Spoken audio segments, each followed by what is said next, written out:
नमस्कार, आप देख रहे हैं नेक्स्ट टाइम न्यूज। मैं तुषार आपके साथ। 2024 के लोकसभा चुनावों को लेकर सभी पार्टियों ने अपनी रणनीति बनानी शुरू कर दी और इस बार सबसे बड़ा हथियार भारतीय जनता पार्टी का जो माना जा रहा है, जिसे ब्रह्मास्त्र के रूप में देखा जा रहा है, वो है यूसीसी यानी कि यूनिफॉर्म सिविल कोड, जिसे हिंदी में समान नागरिक संहिता आचार कहा जाता है।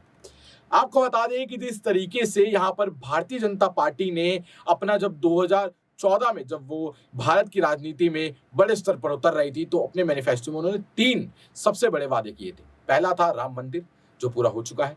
दूसरा था कश्मीर से, जम्मू कश्मीर से 370 हटाना, जो भी पूरा हो चुका है। और तीसरा था यूसीसी यानी कि देश में समान नागरिक संहिता लाना, यूनिफॉर्म सिविल कोड लाना, जिसको लेकर अब 2024 में जो प्रधानमंत्री नरेंद्र मोदी है, उन्होंने बिगुल फूंक दिया है। भोपाल में हुए अपने भाषण के दौरान प्रधानमंत्री नरेंद्र मोदी ने यूसीसी को लेकर बातें कही और कहा कि आप मानिए कि आप एक घर में रहते हैं और आपके घर के कानून हर एक व्यक्ति के लिए अलग अलग हैं, तो क्या वो घर ठीक से चल पाएगा? ऐसे ही हमारा देश है, अगर देश में सबके लिए कानून अलग अलग होंगे तो क्या ये देश ठीक से चल पाएगा? इस तरीके से उन्होंने यूनिफॉर्म सिविल कोड की बात जो है वो भोपाल में जनता के सामने रखी और भोपाल के जरिए पूरे देश की जनता के सामने रखी। इसको लेकर आपको बता दें कि इसकी रिव्यूइंग जो है वो भी शुरू हो चुकी है। अलग अलग धर्मों के जो बड़े बड़े लोग हैं, उनसे इस पर राय मांगे जा रही है और आगे चलकर इस पर बड़ा फैसला जो है वो लिया जा सकता है। भारतीय जनता पार्टी का इस बार का जो सबसे बड़ा हथियार लोकसभा चुनाव में जीतने का देखा जा रहा है, वो यूनिफॉर्म सिविल कोड को ही देखते हुए कहा जा रहा है। आपको बता दें, इसी पर शहनवाज हुसैन का बयान भी सामने आया है, जो भारतीय जनता पार्टी के ही सदस्य हैं, कार्यकर्ता हैं, मिनिस्टर हैं और एक मुस्लिम भी है। क्योंकि अब ये कहा जा रहा है कि अगर यूसीसी देश में आ जाता है, यानी कि यूनिफॉर्म सिविल कोड जब देश में आ जाएगा, तो इससे विशेषकर मुसलमान जो है, यानी कि मुस्लिम वर्ग जो है देश का, उसके साथ ज्यादा अन्याय होगा, यानी कि जाति होगी। और इसी को लेकर शहनवाज हुसैन ने क्या बयान दिया है, भारतीय जनता पार्टी के नेता होते हुए, भारतीय जनता पार्टी के ही कार्यकर्ता होते हुए और खुद देश के एक मुसलमान होते हुए, उन्होंने यूसीसी को लेकर क्या कहा है, चलिए आपको सुनाते हैं।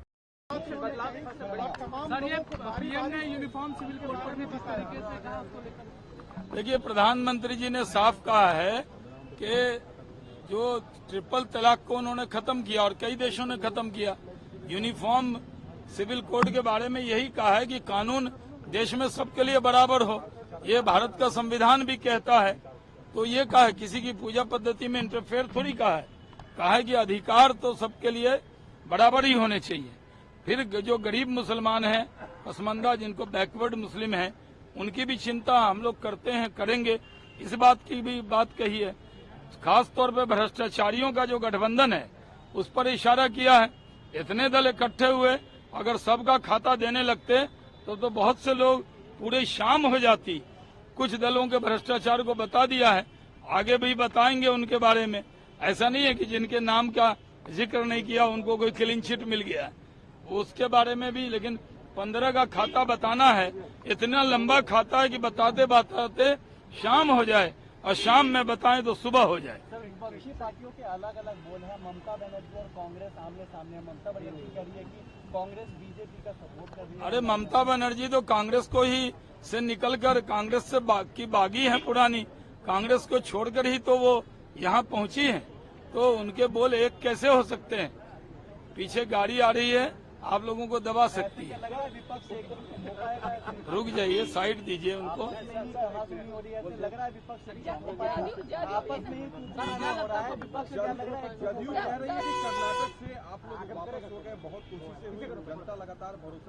उनको जदयू को कर्नाटक ही दिखता है।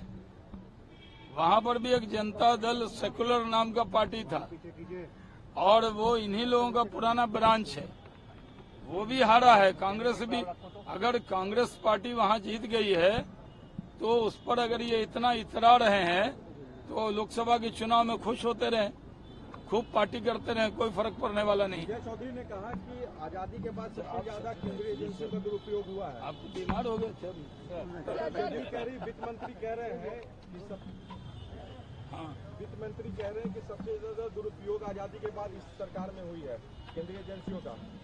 कौन कह रहा है? अच्छा, विजय चौधरी जी तो कहेंगे ही, उनका काम है कहना, कोई फर्क नहीं पड़ता है कहने से। हम लोग कोई दुरुपयोग नहीं कर रहे हैं, कानून अपना काम कर रहा है। बार बार आरोप लगाए जा रहे हैं सर, बार आरोप लगाया जा रहा है कि जब भी बीजेपी कमजोर पड़ती है तो सीबीआई और ईडी का इस्तेमाल। देखिए, कोई ये आरोप गलत है।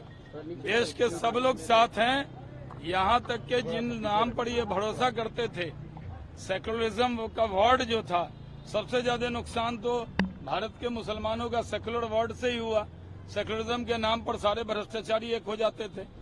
आज सबका साथ, सबका विकास, सबका विश्वास है। समाज का हर वर्ग नरेंद्र मोदी जी के साथ है, बीजेपी के साथ है। हम समाज के हर वर्ग को लेकर चल रहे हैं, किसी को छोड़कर नहीं चल रहे हैं। इन सब की जो राजनीति है उसको पूरी तरह मोदी जी की राजनीति ने फेल कर दिया। लेकिन पीएम ने गारंटी जो दी है, उस गारंटी पर क्या कहेंगे, क्योंकि विपक्षी खेमा लगी हुई है। जिनके लिए दी है गारंटी कुछ लोग हैं जो भ्रष्टाचार की गारंटी है वो, और प्रधानमंत्री भ्रष्टाचारियों पर कार्रवाई की गारंटी मेरे छपरा सभा को प्रभावित कर रही है। अगर हम बोलेंगे तो जाएंगे क्या होगा? ममता बनर्जी अब बीएसएफ पर आरोप लगा रही हैं कि वहाँ पंचायत चुनाव को बीएसएफ प्रभावित कर रही है, वोटर्स को डरा रही है। अब बताइए, अर्धसैनिक बल पर भी भरोसा नहीं, अपने देश के अर्धसैनिक बल पर भरोसा नहीं ममता जी को। ममता जी, क्या अपनी सेना और अर्धसैनिक बल पर भरोसा नहीं किया?